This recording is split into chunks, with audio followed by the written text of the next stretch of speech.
So my name is Jeremy Cowart, and this is my story. I was born in Nashville, Tennessee. I grew up in a suburb of Nashville called Hendersonville. Hendersonville was originally known for being the hometown to Johnny Cash, but now it's known for being the hometown to Taylor Swift. I love you, Taylor.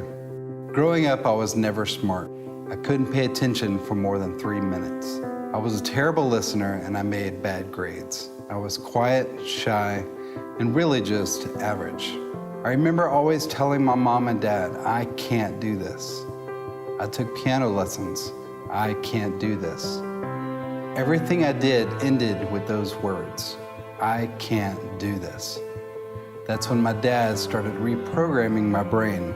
He reprogrammed it with one simple sentence. I can do all things through Christ who strengthens me. Beautiful testimony.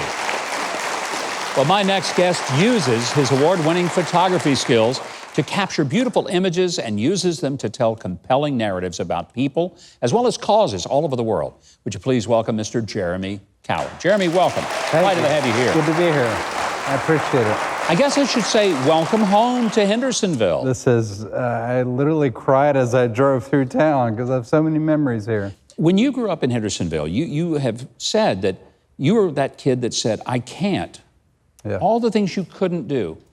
You mentioned a verse of Scripture that changed your life, Philippians 4:13. When did that happen for you to really take that to heart? Yeah, just growing up literally 5 minutes from this building, you know, everything I would attempt, my dad would always just hammer that verse into me, you know, you can do all things through Christ who strengthens you, over and over and over. And my mom did too. And I think you finally start to believe it over time, but he just made me memorize that always. Well, I'm excited about it because that's the verse that really was a life changer for me at the age of 15. And it's still, when somebody says, what's your favorite verse? I don't have to think, well, I know exactly what it is. And that's the one, because it is empowering. When you were raised by parents who kept telling you you could, did you ever realize how blessed you were to have a mom and dad who believed in you and lifted you up rather than tore you down? As a kid, I did not realize how blessed I was. But yeah, as an adult with so many friends that didn't grow up in a loving home or didn't have the support of both parents, certainly now I get it, how blessed I was. And my parents are still with me today, and they're still just as supportive. So yeah, it's a very special gift. I have that for sure. How'd you get into photography?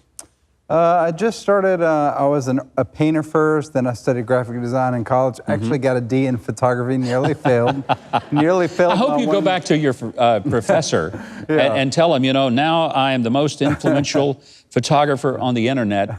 Name that in 2014. It's been a crazy journey. I just took the one class, and it wasn't until later that digital photography became a thing that I already knew Photoshop and the computer language, and so it made sense to implement it. And then I started photographing my friends, and my friends would get signed to record labels, and my career just kind of took off from there. Who are some of the people that you've done photography for that we all would know and say, oh, that's pretty cool?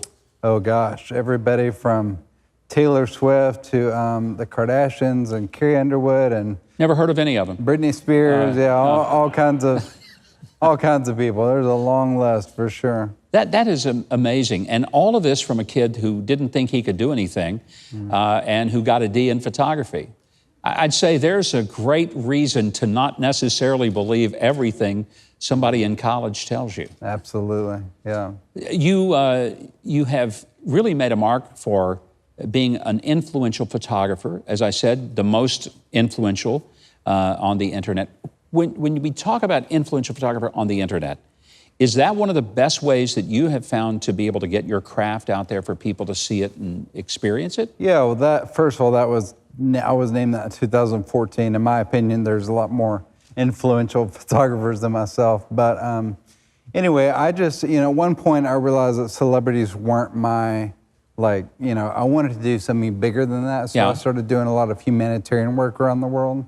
And so I started doing projects in Haiti and Africa and Uganda, and just kind of, well, Uganda's in Africa, but just all over the world. I've been to over 30 countries, and I just try to be pursuing ideas all the time, just doing stuff. And I think when people want to be have influence. You have to do something influential. And you just go, when God gives me ideas, I just try to be a good steward and go put those in action. And because of that, influence can happen. But I don't go seeking to be influential. I think that's a silly mindset. You know, try to stay humble and just be doing what God asked me to do. Jeremy, you've written a book called I'm Possible. It details some of the things that you have done in recognizing photography as an art form helps tell stories. So when you're traveling around the world, you're taking pictures, but not just to say, here's a picture, but your goal is to say, here's a story. Well, I wrote my mission statement a few years ago that says, my mission is to explore the intersection of creativity and empathy. So every time there's a natural disaster or a problem at hand, I think, yes, we need organizations to rebuild. Yes, we need money to rebuild. We need all those things, but we need new ideas as well. And so I like to think, how can a little artist like me use a creative idea to help in times of need? So when the wildfires struck Gatlinburg, for example, I had people lay on a white mattress in their former home, and then I photographed it from 400 feet up from a drone. Wow. And the aerial view of the devastation showed the emotion of that in a different way, and that project ended up on Time magazine. And so again, is that different shift in perspective from a photographer's view that helps tell the story in a different way. You are also involved in a project called the Purpose Hotel. What is the Purpose Hotel? Sure, it's an idea I had in 2012 to build a hotel where everything in the building serves a cause or a nonprofit. So for example, when you walk down the hall, every room would sponsor a child and tell their story. When you upgrade your internet fee, it would fight against human trafficking. When you order room service, it would feed a child in need through Food for the Hungry. So all the things you do in the hotel are connected to causes and nonprofits, and there's currently about 50 of those little micro connection ideas. And so our tagline is change the world in your sleep. So everything you're doing in the building, we hope to connect to the world around you. What an amazing project. Well, thank you.